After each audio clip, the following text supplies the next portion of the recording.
Hello friends, स्वागत है आपका हमारी अपनी पाठशाला में। आज हम डिस्कस करेंगे 1857 के युद्ध के बाद जो विद्रोह हुआ, उस विद्रोह के पश्चात ब्रिटिश भारतीय अर्थ जो व्यवस्था थी, संपूर्ण ब्रिटिश भारत, उस पर क्या क्या परिवर्तन हुए। इस परिवर्तन में हर क्षेत्र में कुछ न कुछ परिवर्तन हुआ और उन परिवर्तनों से भारतीय अर्थव्यवस्था, भारत के समाज, भारत की राजनीति, भारत के प्रशासन, हर क्षेत्र पे कुछ न कुछ प्रभाव पड़ा, कुछ न कुछ परिवर्तन हुआ। तो हम इस पूरे कॉन्सेप्ट को जब समझ लेंगे तो हमें क्वेश्चन लिखने में, चाहे वो मेंस का क्वेश्चन हो या फिर पीटी के भी कई क्वेश्चंस आते हैं जो कॉन्सेप्ट बेस्ड होते हैं, उन क्वेश्चंस को समझने में और उन्हें हल करने में बहुत ही सहायता होगी। तो सबसे पहले हम देखेंगे कि कौन कौन से वह क्षेत्र थे जिनमें परिवर्तन हुआ। तो सबसे पहले तो प्रशासनिक परिवर्तन किए गए थे। प्रशासनिक परिवर्तन हुए थे। दूसरा ले सकते हैं, आर्थिक क्षेत्र में भी परिवर्तन या प्रभाव पड़ा था, जो भी निर्णय लिए गए थे। तीसरा,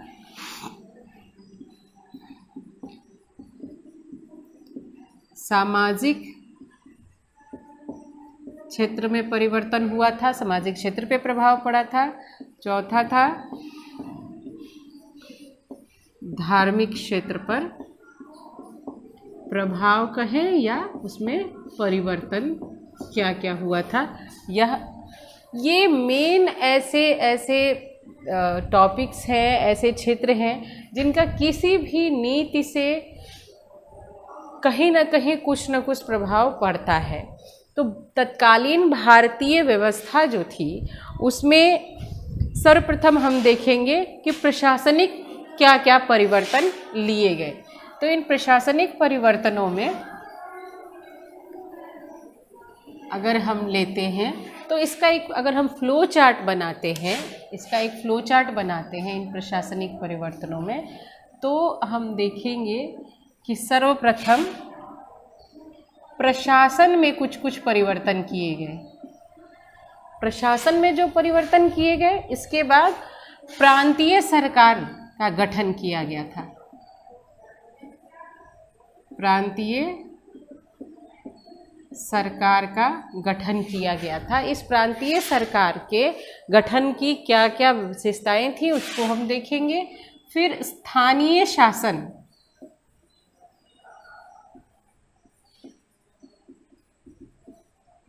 स्थानीय शासन की व्यवस्था, स्थानीय संस्थाएं उस समय किस तरह से डेवलप की गई, ये चीज़ें हम देखेंगे।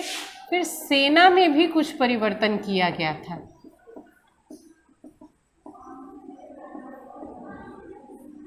सेना में परिवर्तन के साथ साथ हम देखेंगे कि कुछ सार्वजनिक संस्थाएं भी थीं।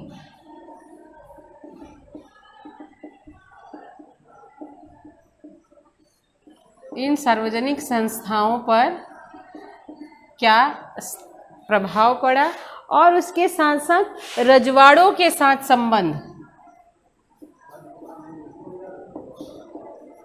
रजवाड़ों के साथ संबंध पर क्या प्रभाव पड़ा, और इन सब के लिए, इन परिवर्तनों के लिए कौन कौन सी नीतियां अपनाई गई, क्या नीतियां अपनाई गई, इनको हम इस वीडियो में चर्चा करेंगे। सबसे पहले हम देखते हैं कि प्रशासन में क्या क्या परिवर्तन किए गए।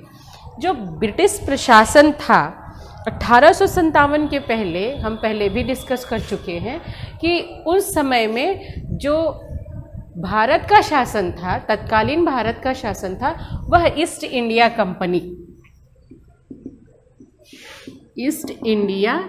कंपनी के हाथ में था, जो अब ये चला गया सीधे ब्रिटेन के,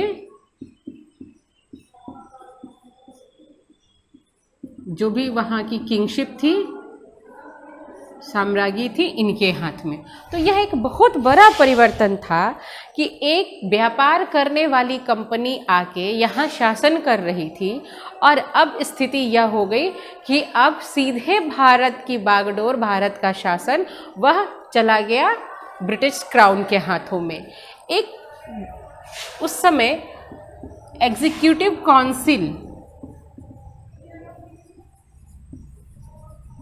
काउंसिल की स्थापना की गई। बाद में यह इंपीरियल, थोड़ी इसकी जो संख्या में वृद्धि हुई तो इंपीरियल एग्जीक्यूटिव काउंसिल के रूप में परिणत हो गया। यद्यपि यह एक सलाहकारी संगठन था, यह एक एडवाइजरी, इसे देखा जाए एडवाइजरी काउंसिल या एडवाइजरी इंस्टीट्यूशन था।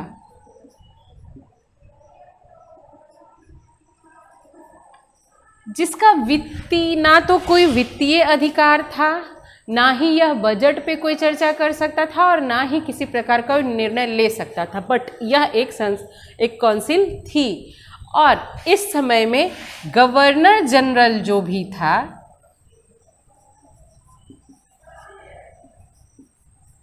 इसकी शक्तियां बढ़ गईं। गवर्नर जनरल की आज्ञा के बिना, उसके बिना परमिशन के यह काउंसिल कोई भी कार्य नहीं कर पाती, कोई भी कार्य नहीं कर सकती थी। तो इस तरह से हम देखें कि प्रशासन में जो क्रांति के पूर्व थोड़ी बहुत उदारता की भावना बढ़ रही थी। उदारता, जो ब्रिटिश अधिकारी थे वो भारतीयों के प्रति जिस तरह से उदार रहा करते थे, उस उदारता में कहीं ना कहीं अब इसको थोड़ा, अब लोग कठोर होने लगे, नीतियों में कठोरता आने लगी। अब हम देखेंगे कि प्रांतीय सरकार या प्रांतीय स्तर पे क्या क्या परिवर्तन किए गए थे। तो अब सरकार द्वारा जो एक केंद्रीकरण था उसको विकेंद्रीकृत किया जाने लगा, जिससे पूरे भारत को विभिन्न प्रांतों में बांट दिया गया। इन विभिन्न प्रांतों में जब हम देखेंगे तो मद्रास, बम्बई, तत्कालीन बम्बई, अभी हम इसको मुंबई कहेंगे, और बंगाल, ये प्रोविंस के रूप में निकले थे। इस विकेंद्रीकृत व्यवस्था से अब यह स्थिति होने लगी कि अब केंद्रीकरण से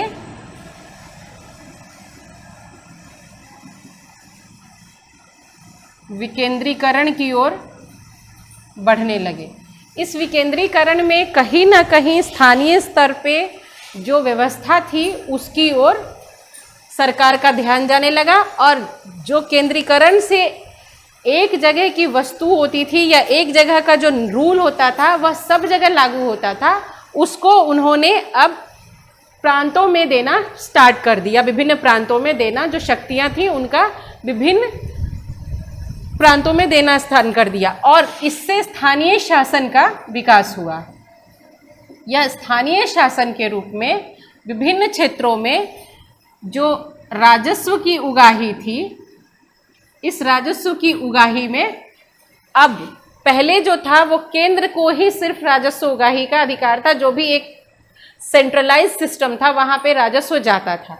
अब क्या कि राजस्व उगाही के लिए मेन 3 स्रोत थे, सामान्य, प्रांतीय और तीसरा जिनसे केंद्र द्वारा प्राप्त किया जाता था और फिर प्रांतों को बांट दिया जाता था। इस तरह से स्थानीय शासन का विकास हुआ और इसे स्टार्ट किया गया। सेना में परिवर्तन के रूप में हम देखेंगे कि सेना में विभिन्न प्रकार के परिवर्तन हुए। सर्वप्रथम तो भारतीय और अंग्रेजी सेना, इसका अनुपात को कम किया गया। अब 2:1 भारतीय और अंग्रेजी सेना का रखा गया।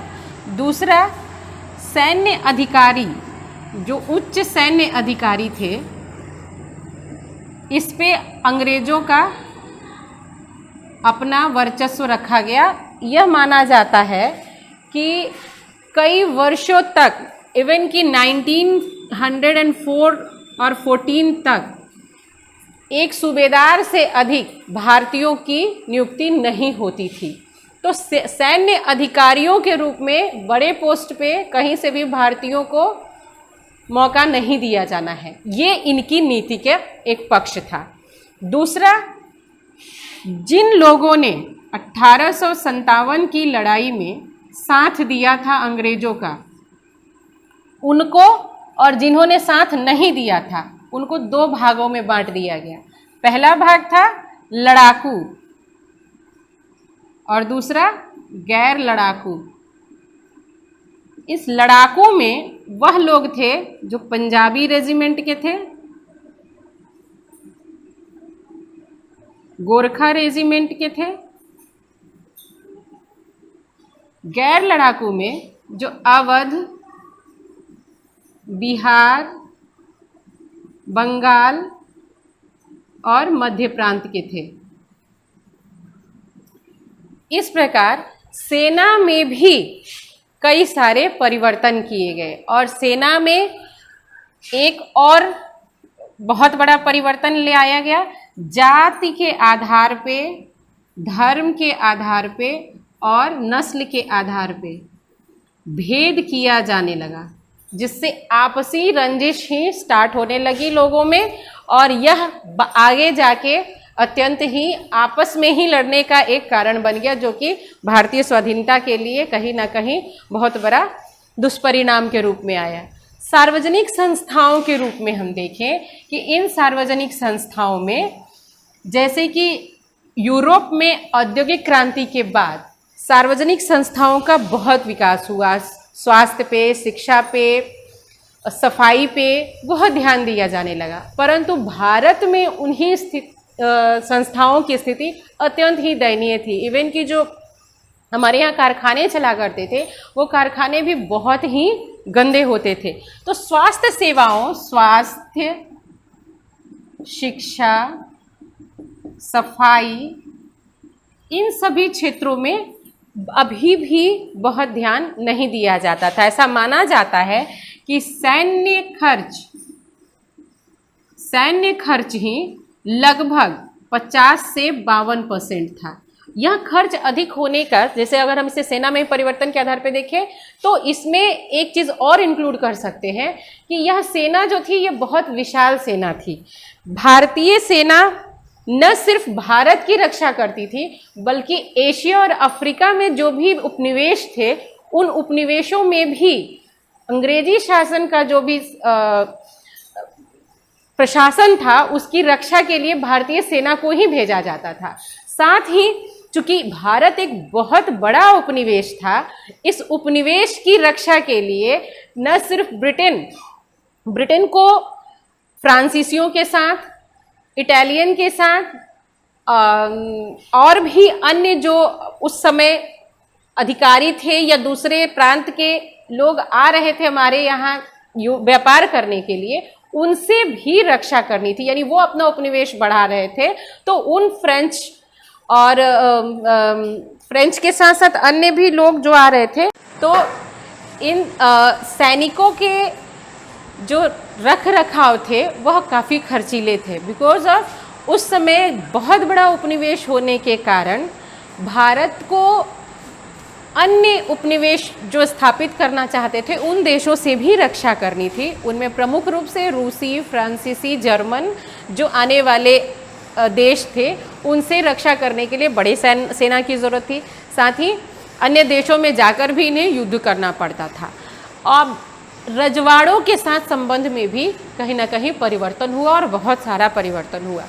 पहले 1857 के पहले अगर हम देखें तो अंग्रेजों के द्वारा, अंग्रेजी सेना के द्वारा या अंग्रेज अधिकारियों के द्वारा रजवाड़ों के निजी मामलों में भी हस्तक्षेप किया जाता था, परंतु अब इस हस्तक्षेप को समाप्त कर दिया। अब इन लोगों ने माना कि यह हस्तक्षेप अब ज़्यादा दिन तक हमें नहीं करना चाहिए, अब इस हस्तक्षेप को समाप्त कर देना चाहिए। इस क्रम में उन्होंने उनके जो गोद लेने का उत्तराधिकारी के लिए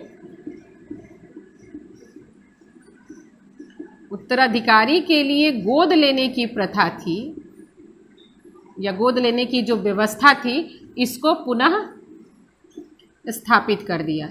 यानी कि अब कोई भी रजवाड़ा अपना बच्चा, अगर उसको अपनी संतान नहीं है तो वह दत्तक पुत्र को गोद ले सकता है, वो अडॉप्ट कर सकता है और उसको अपना उत्तराधिकारी बना सकता है। इस व्यवस्था को अंग्रेजों के द्वारा पुनः स्थापित कर दिया गया। तीसरे, इनके सामाजिक धार्मिक जो रिचुअल्स थे, इन रिचुअल्स में अब अंग्रेजों द्वारा किसी प्रकार से कोई भी परिवर्तन करने का प्रयास नहीं किया जा रहा था। तो इस प्रकार ये कुछ परिवर्तन हुए जिनको 1857 के बाद धीरे धीरे ये बढ़ते गए। अब हम देखेंगे कि ऐसी कौन सी नीतियां थीं जिस आधार पे ये प्रशासनिक परिवर्तन संभव हुए, किन नीतियों का पालन किया अंग्रेजों ने, किन नीतियों को अपनाया जिससे इस प्रशासनिक परिवर्तन और उसके बाद के अपने व्यवस्था को कायम रखा।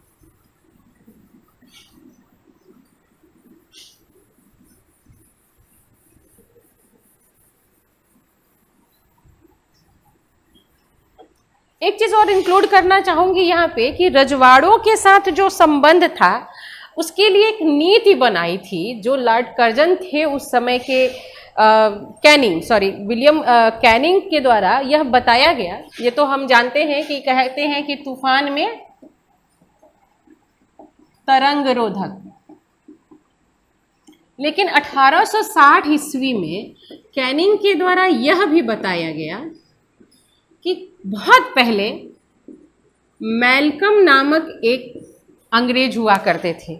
उन्होंने बताया था कि अगर हम भारतीय परिवेश को बहुत जिलों में बांट दें, प्रांतों में बांट दें, तो भी हम मैक्सिमम उनको 50 वर्ष तक शासन कर सकते हैं, मैक्सिमम 50 वर्षों तक शासन किया जा सकता है।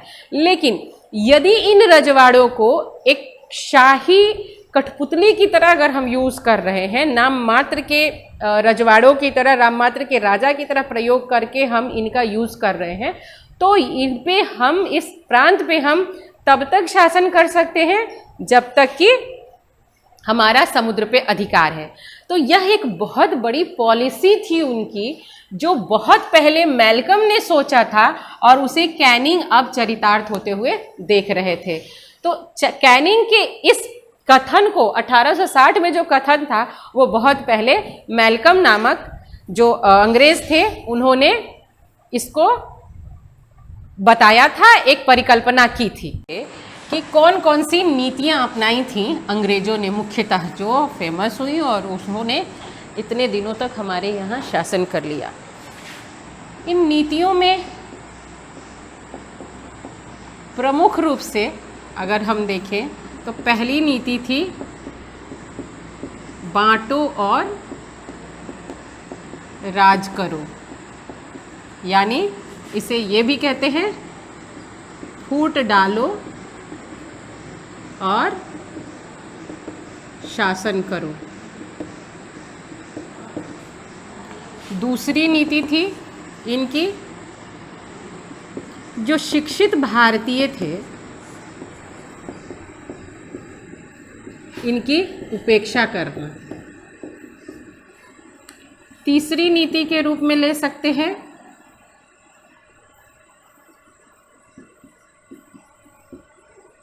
सार्वजनिक सेवाओं की अनदेखी या इनका विकास नहीं करना।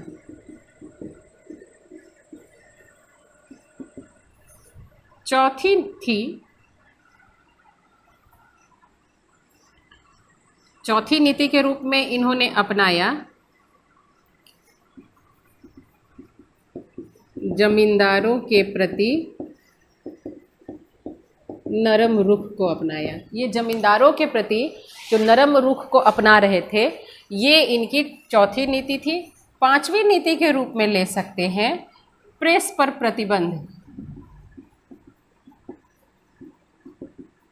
विभिन्न समयों में बार बार प्रेस पर प्रतिबंध लगते रहे हैं और उसे तोड़ा भी जाता रहा है। छठा नीति के रूप में हम ले सकते हैं समाज सुधार के प्रति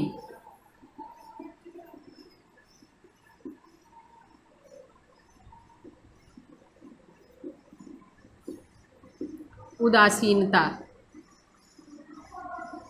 और अंततः एक बहुत ही महत्वपूर्ण नीति को भी अनदेखा नहीं किया जा सकता है, जातीय रूप में स्वयं को विशिष्ट बनाना, यानी कि भारतीयों को हे दृष्टि से देखना।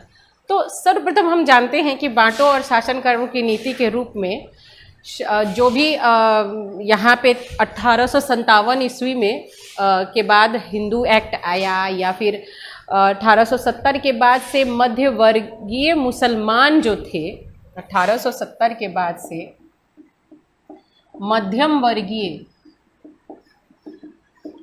मुसलमानों को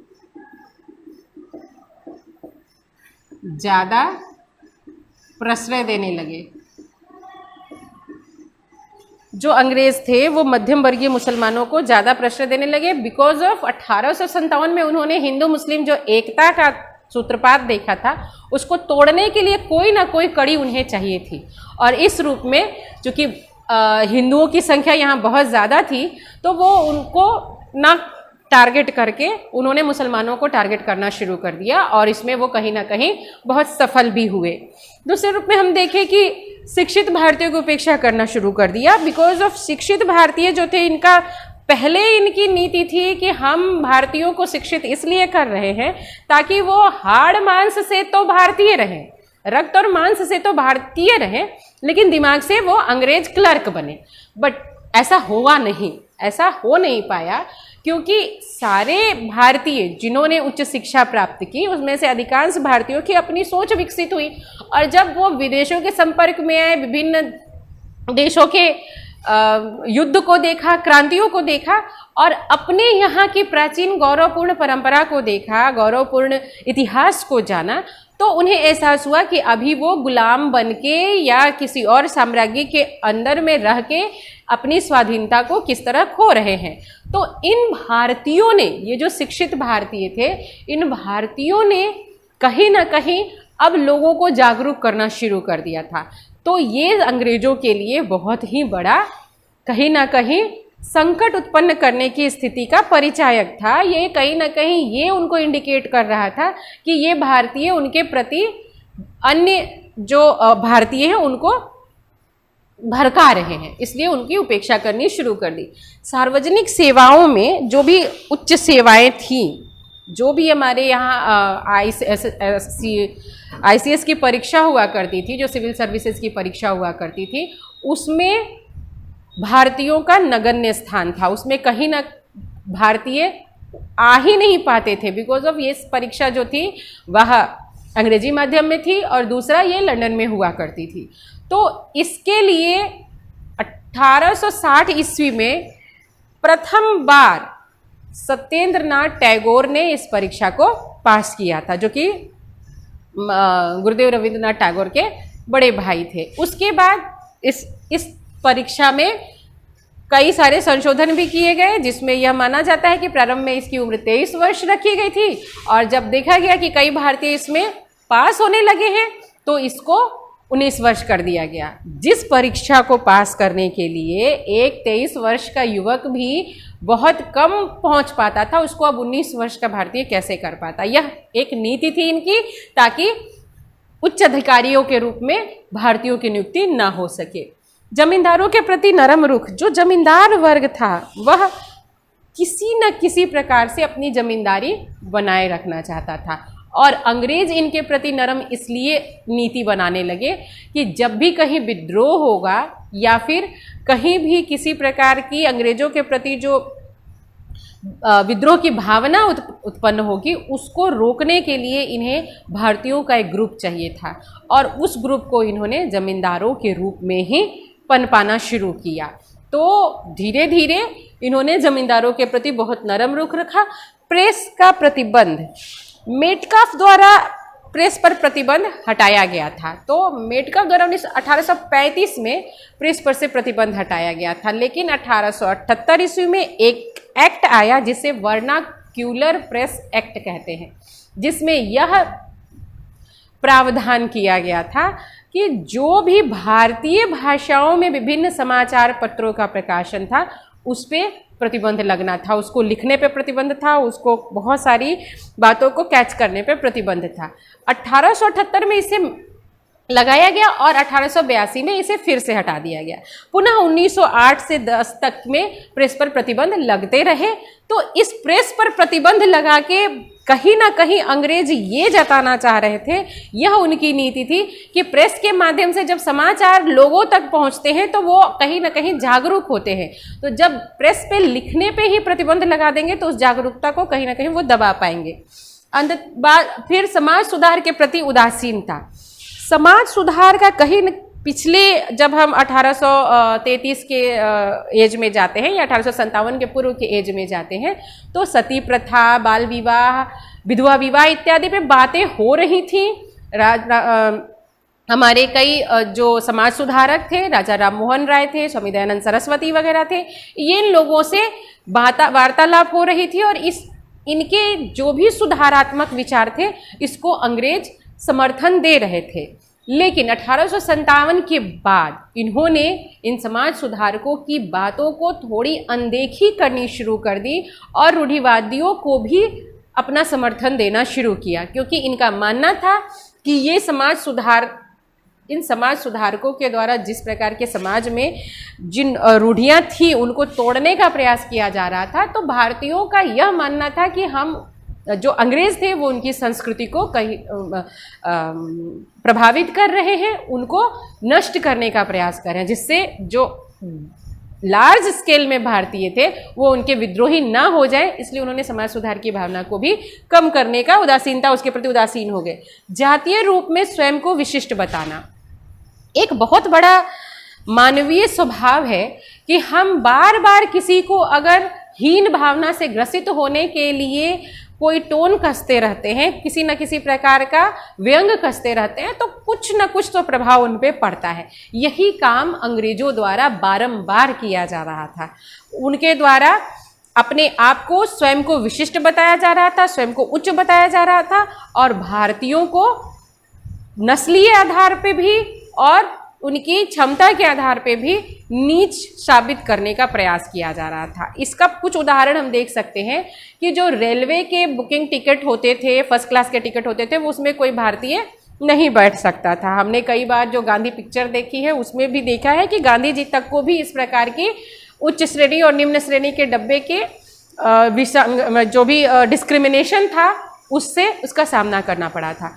तो रेलवे के डब्बे के साथ साथ रेलवे का प्रतीक्षालय है या स्विमिंग पूल है या पार्क है, कई ऐसे स्थान थे जहाँ पे इंडियंस का जाना भी उन लोगों ने एकदम बैन कर रखा था। तो इस प्रकार के जातीय भेदभाव को उन्होंने स्वयं की श्रेष्ठता बताने की कोशिश की और स्वयं को, अपने आप को श्रेष्ठ बताया।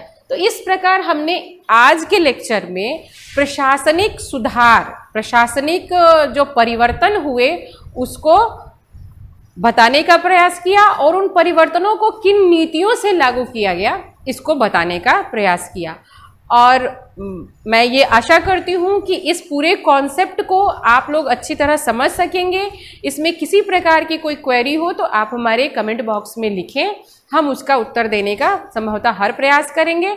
और नेक्स्ट वीडियो में इसके आगे के जो भी एपिसोड्स होंगे, जो भी टॉपिक्स हैं आर्थिक और सामाजिक धार्मिक, उनको हम डिस्कस करेंगे। होप कि आप लोगों को यह वीडियो बहुत ही फ़ायदेमंद पहुँचे, आपका एक कॉन्सेप्ट तैयार हो। Thank you.